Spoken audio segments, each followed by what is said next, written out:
Welcome to GrassRoot, Ohio, conversations with everyday people working on important issues here in Columbus and all around Ohio.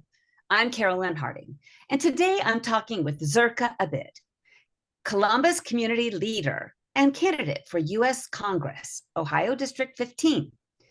Zerqa Abid is a small business owner, an award-winning nonprofit leader, and a women's rights advocate. She is running as a Democrat for U.S. Congress out of Ohio's 15th congressional district against incumbent and Republican Mike Carey. She is the founder, president, and executive director of the largest Muslim social service organization in Ohio, My Project USA. She served as the Greater Hilltop Area Commissioner and as the public safety chair, and has served more than 300,000 Ohioans and has saved thousands of children. The impact of her work in the district is about $38 million. She has received the National AARP Purpose Prize in 2023, the Benefit Mutual's Philanthropist of the Year Award in 2023, the Columbus Foundation's Outstanding Philanthropist in 2021, and Everyday Hero 2019 Award from the Dispatch Media Group for her outstanding work. She is a Phi Beta Kappa, summa cum laude graduate of North Carolina State University. Welcome to GrassRoot, Ohio, Zerqa. Thank you for having me. I appreciate it very much. So you're running for Congress, but let's talk first about your community work on the west side of Columbus. Okay. I actually started from Hilliard because I lived in Hilliard for 16 years and I recently moved to Grove City. So I got involved into school district first because my children were going to school. And I was doing a national domestic violence campaign all over the country for 5 years when I learned about children being trafficked from Columbus to Nashville and Minnesota. And when I learned about it, I was shocked to know that some of these girls were running away because they were thinking that they were being abused by their parents. So I jumped in, I repurposed my life. I started this new organization after doing my research that on Sullivan Avenue, 40% of Columbus sex trafficking and drug deals happen. And having learned that and understanding that there was a large population of about 5,000 to 7,000 Muslim refugees, children, I knew that it's going to be a big challenge for them because the parents don't know language or culture or anything. So I started this organization thinking that I will be serving I will be rescuing girls from the human trafficking on Sullivan Avenue. Started with a small store and then turned it into a family pantry, food pantry. And that food pantry has grown to the point that it is a mid-Ohio food market open for 4 days a week. We are serving 2,500 plus people from this organization on weekly basis right now. We have grown into food pantry, soup kitchen, health screening, vaccination programming, education program is separate. And the most important thing that has happened with this work is that we found that the gun violence is a big deal. The gang violence is a big deal. So instead of really rescuing the girls from the human trafficking, what I found the Muslim kids, and especially these, refugee kids with parents who are not able to protect them, being involved into gangs and drugs and all of that, because this area was very high on that. Wedgwood apartment has a history of 30 years of human trafficking and drug deals, which I didn't know. When I started, I thought this is Section 8 housing. I'll be helping with food and, protection and those kind of things. But Carolyn, really, I'm humbled to report to you that the work we have done with the soccer program, which is Hilltop Tigers Soccer Club, and the after-school program being funded by Ohio Department of Education and United Way of Central Ohio, Columbus Foundation, Women's Fund of Central Ohio, all of these different nonprofit trust and also government agencies that have helped us. We have become a multi-million organization right now with 50 plus staff. And I was just in the pantry on Saturday, and I just couldn't believe we served 245 families in just few hours. It was all full, and it's everybody It's Latino people, it's the Somali people, it's Afghani people, it's black, white, you name it. We have them and we are serving them, and we are serving them with so many more resources. So I'm humbled, and I am proud that as a community, we were able to take care of so many people. We have served more than 300,000 clients so far. Well, Zerqa, you have worked tirelessly and effectively for your community. Yes. Talk about why you are running to represent Ohio Congressional District 15 in Washington, D.C. I have worked more than 30 years now as a small business owner, as a nonprofit leader. At one point I managed a TV channel. I understand what small business owners go through. I understand, being an immigrant myself, I understand what immigration is like. I am a Pakistani American. I have lived through 9/11 and all of that. But in last 10 years in my district, I have seen the kind of poverty. I have seen, I just can't believe this is 2024 America. This is Columbus. This is Ohio. And we have homeless people. Our veterans are homeless. Our children are hungry. And why I'm going to Washington is because Washington is where the policies are made, where the budgets are drawn, from gun violence to USDA to what kind of food people are getting. As a nonprofit, we are not allowed to pass these winter coats and boots to children who do not have a social security number. Then on the top, the problem is so many of them have social security number, but the nonprofit organizations are not the right people to give. I mean, this is not a secure system. So there are so many policies. Caroline, there are so many policies that our Congress decides. And because of those policies, what happens in our neighborhoods that we can pass food sometimes. We cannot take care of children, Section 8 housing to everything. So I want to go because I am the boots on the ground. Right now, there are 3 candidates running for this. I am the only one who is a woman leader on the ground. I have given these, especially last 10 years, as pro bono nonprofit leader who has been, I have been at the funerals. I have paid the utility bills. I have paid the rent. I have taken care of these families, and I have seen how we can empower them and we can change them, and we can help our middle class, which I'm very afraid that we have a crisis, that our middle class is depleting. And this needs to be addressed. So you think your work would be more effective in DC rather than at the Ohio State House? Yes, I believe that. And there is a reason for that. So me being I have an experience with international businesses. I have also been an advocate for human rights. I have been to DC and, Capitol Hill several times. I have worked with Republicans and Democrats both, and everybody else, for so many different humanitarian crises all over the world, but also for the policies matter. So I will just give you one example. In last summer in Wedgwood, we applied for a summer meals program. We applied for 400 meals. In those 400 meals, we know that there are about 2,000 children in Wedgwood. Wedgwood has median income of $6,000 annual income. This is the poorest community that you could ever imagine, right? In this apartment complex, we knew that we would be passing at least 400 meals every day. Guess what? We were supposed to have these settings. The children are supposed to come and eat there. We are not supposed to give them to their homes. We are not supposed to pass it to their parents. So the child has to come and sit there and eat. And he said, okay, that we will do. We set the tables outside. Rental offices are small. Second day, a shooting happened. 5th day, another shooting happened. While we are serving the food, there are firing cases. There are shootings happening. This is a gun violence area. We don't want our staff to be in that, situation. We don't want our volunteers. We don't want children to be sitting there and being, these children are already traumatized. So I said, we will give the food to these kids. They can eat in their homes. We don't want them to be outside. We were not allowed to. Our food orders were canceled.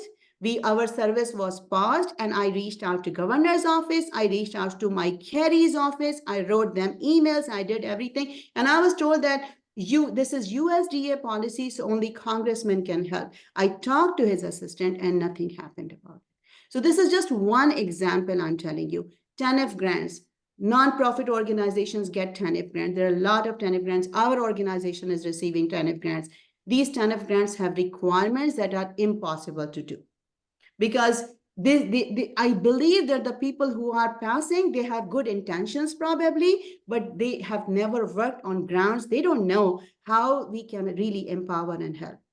So why I want to be in Congress, because these money and that policies that come down to governor's office, to state, to everything, they are bound by those policies and laws that need to be addressed if we want to change our community situation. Excellent. Yeah. What is your area? What land encompasses the 15th district? Okay, so it is a new district. This is very interesting. No elections, congressional elections have happened on this district before.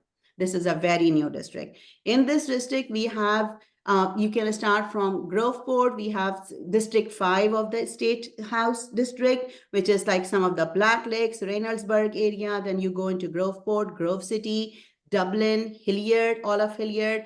Plain City, the part in the Franklin County is part of it. Dublin, most of the part of the Franklin County is part of this district. Then you go into the suburb of Springfield, which is the Clark County, but Springfield itself is not. And then you go beyond that, you go into Miami County. We have some part of Shelby. We have entire Madison County in this. So it's a large district, but 65% of constituents are in Franklin County.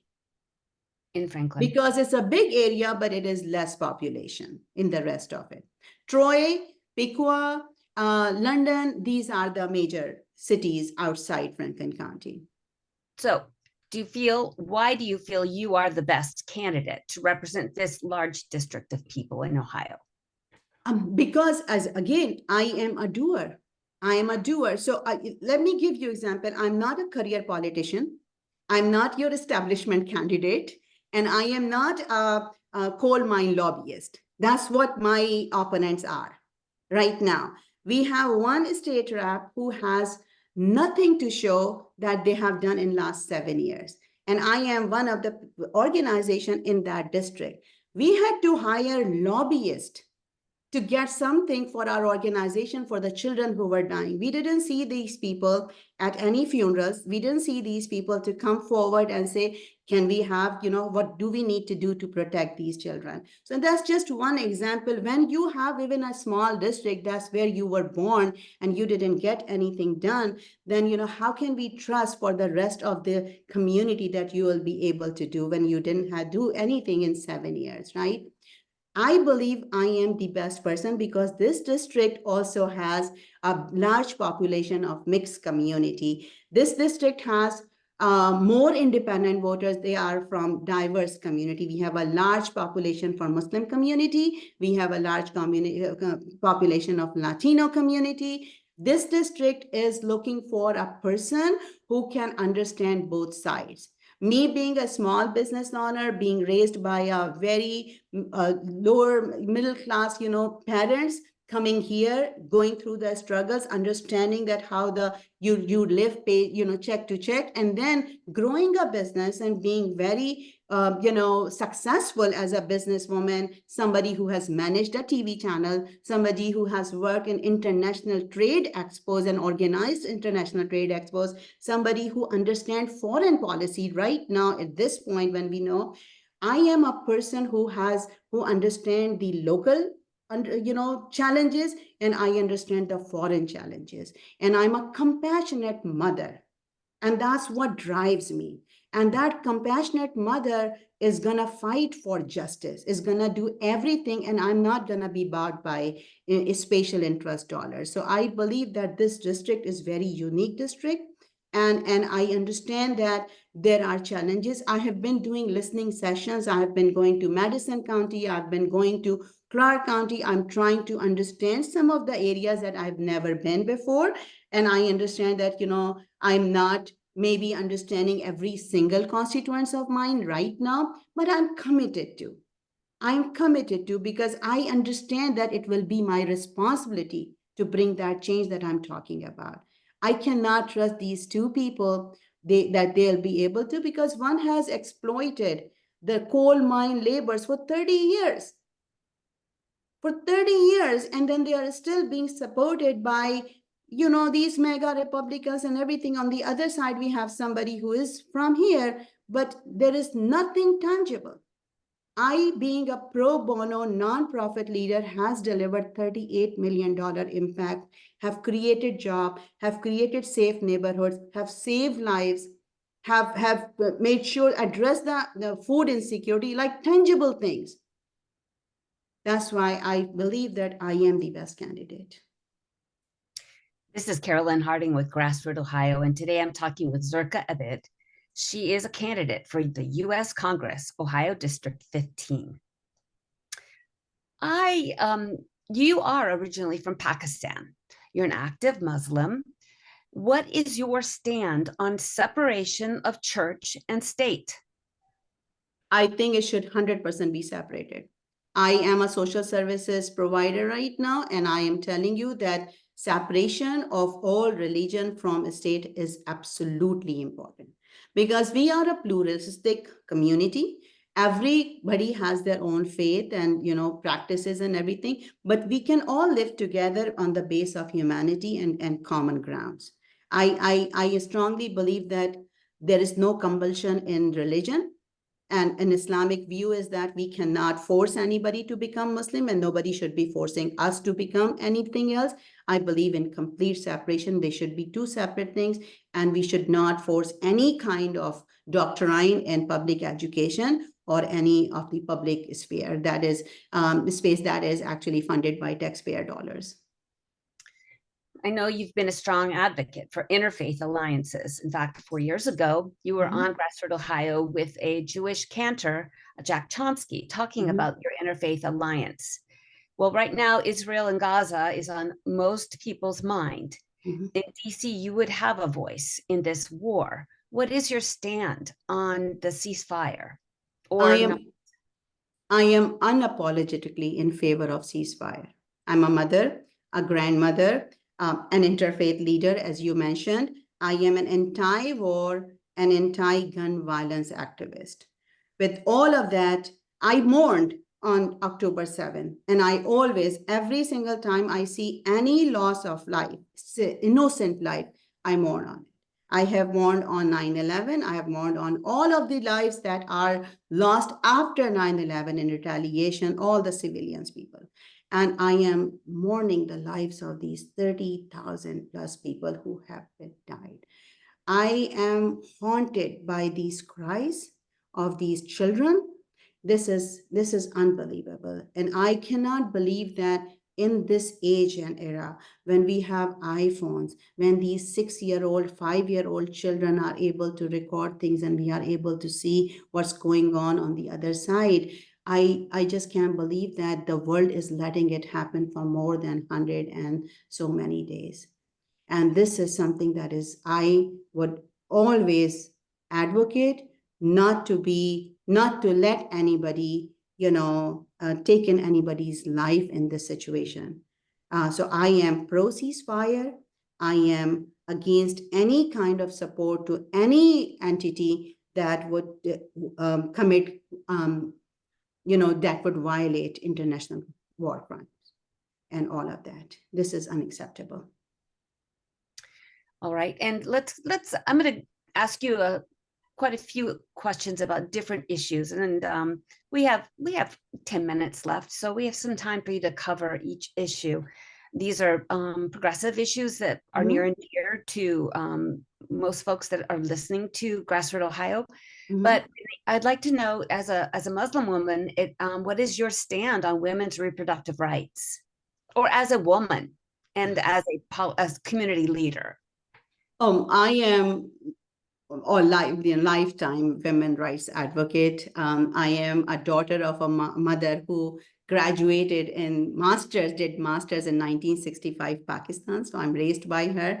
I am 100% for full authority and full rights for control for women on their bodies, on their lives, on their decisions. And being a Muslim, I am even more supportive because Islamic position is also that this is between a woman and their family and their doctors. There is nobody else should be part of that decision, that what a woman needs to do when they need to make a decision for themselves. So I am 100% for that. And I also believe for my district, especially, I think this district has shown during last two elections that this is a pro-woman right district. And we have seen that when women are empowered, the communities are empowered. That's why if we have seen all kind of research, and I believe that we need to give equal rights, and not just about the reproduction, but also equal pay is very important. Equal respect is very important. I also believe, being an immigrant, Pakistani, brown, Muslim, hijabi woman, that this is the time that we open up for all women to show their talent, to give them equal rights and opportunities, so they can really give back to the community and empower us, and we become a stronger Ohio and a stronger America by the inclusion of everybody who is part of our community. Does this in your platform include trans women and LGBTQIA people of all sexual orientations? Yeah, so there is this. I am all about justice. This is the issue of human rights. This is an issue of simple human rights. How people want to live, what they want to practice, who they want to obey, or who they want to love. This is their human rights. There is no compulsion in Islam. There is no compulsion in American law. So for me, there is no other way around that. Every single person who is peace loving, who is not hurting other people, who is for the society, who is to support us, we should be all social justice allies. And that's how I have dear brothers, friends, sisters who have been from all kind of a spectrum, and I love them and I miss them. I have lost Ruben. You all know him very well. He was like a brother to me because he always stood for us. And this is how our community is. So I am 100% consider them my brothers and sisters and social justice allies, and their personal lives are their personal life. My personal life is my personal life. As much as I don't want a Muslim kid to be hurt and discriminated and pushed back for who they are and what they practice, I would fight for every other child, every other person in my district and across America, because we should be respecting people's basic human rights. With that being said, what is your stand on the minimum wage and raising the minimum wage? So we are a nonprofit right now, but almost everybody is getting where we are. Maybe we have a couple of people with the grant restriction that are not. I am all for at least 50%. $15. And $15, we say livable wage, but the kind of inflation we have is not even enough. So majority of people in my organization are now between $15 and $20, because that's the way to go. And we believe that we need to give people enough salary so they can have some quality time with their families. They can take care of their other businesses also. I am sick and tired of seeing the parents doing 2 to 3 jobs and their children being left alone because there is nobody to take care of them. So I definitely believe that I will fight for at least minimum wage of $15 and also equal pay for women, which is very important. On top of that, what about taxes for corporations and for wealthy folk? Oh, I think the system is definitely where we are all messed up, because we are creating bigger and bigger gap between the wealthy and the not, and the poor people, which is why we are depleting our economy. And that's why I am in favor of, having more taxes on the corporates.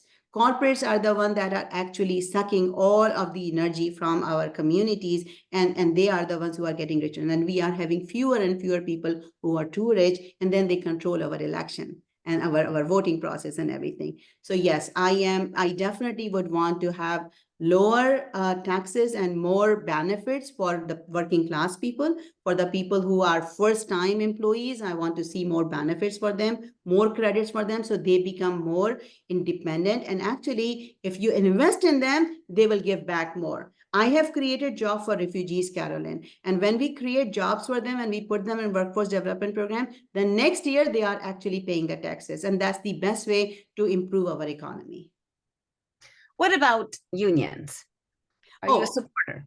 Of course. I mean, I believe then unions are, if we didn't have unions, I don't know what will happen in this country, because unions are the one who are the gatekeepers of all the rights and the workforce, not just the opportunities, but making sure that, nobody is discriminated, making sure that the work environment is the healthy environment and clean and everything. So I am very much supportive of all unions. I think they are good. I definitely still believe that there has to be, when we make it a political statement, it's very difficult. I believe that there's everything is not black and white.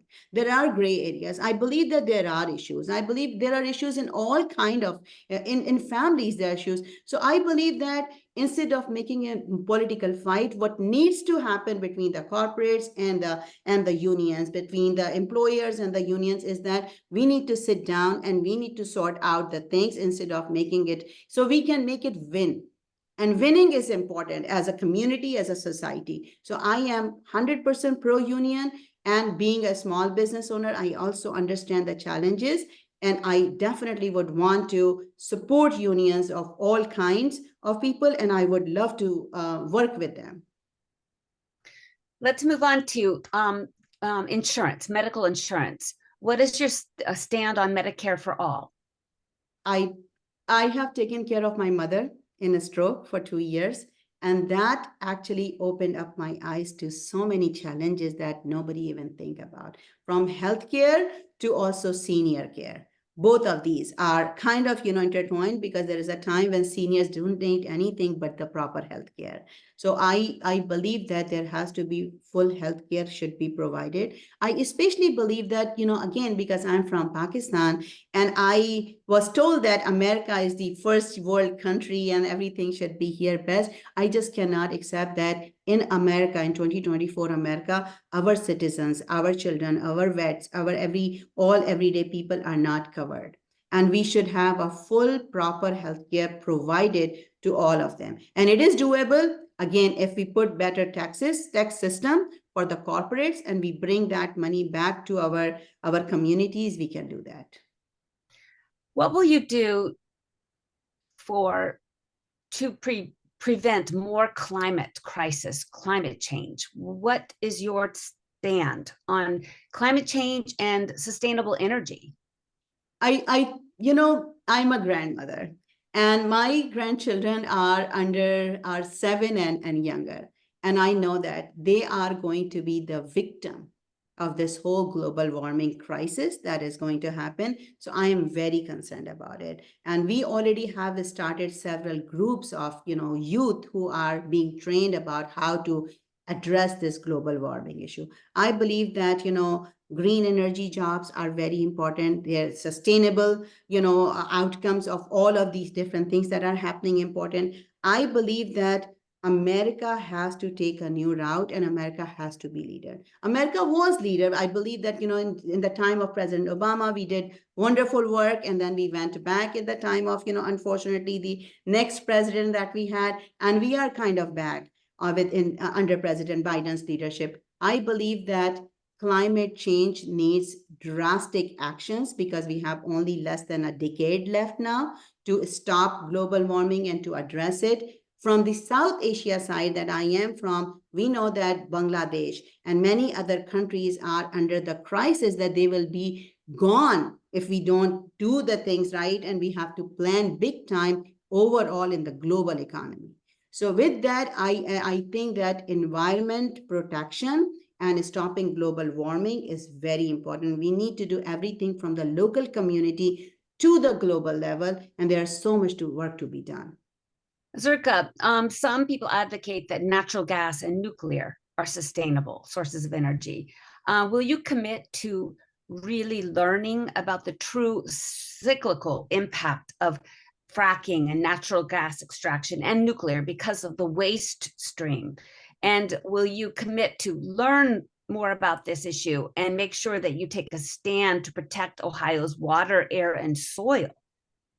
Yes, I am committed to it. I am against fracking, and I've been part of several different protests about this, several advocacy about it.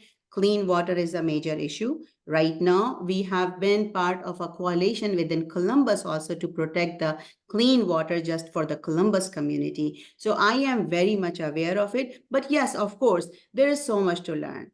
And there's so much to learn. There's so much to learn on the farmland. There's so much to learn. I am amazed to learn, for example, that in our Madison County area, there are ditches that are problem. There's transportation that is problem. There are farmers who have their own issues that we in the suburban area don't even think about. So yes, Carolyn, I understand that I might not be on top of every single issue, but what I know that I am a doer.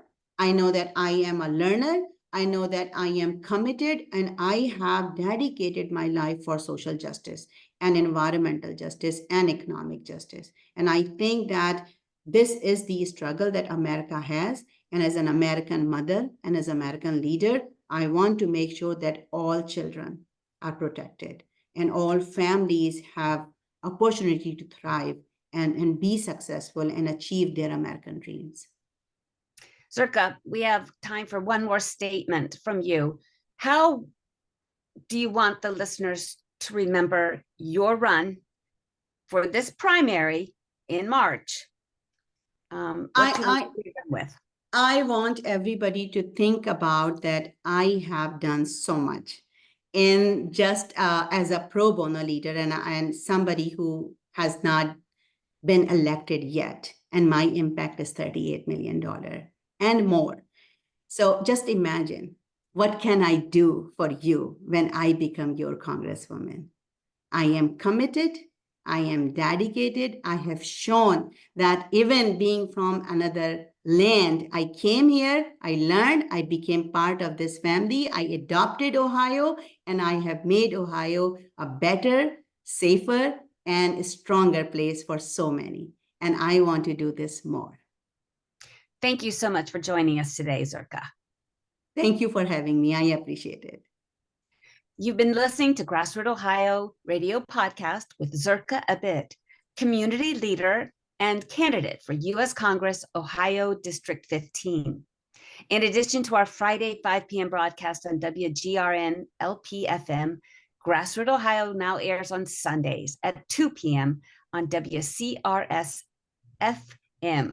And at 4 p.m. on EWEJP-LP-FM. You can also find us on SoundCloud, Apple Podcast, Spotify, YouTube, Facebook, and Instagram. Thanks for joining us.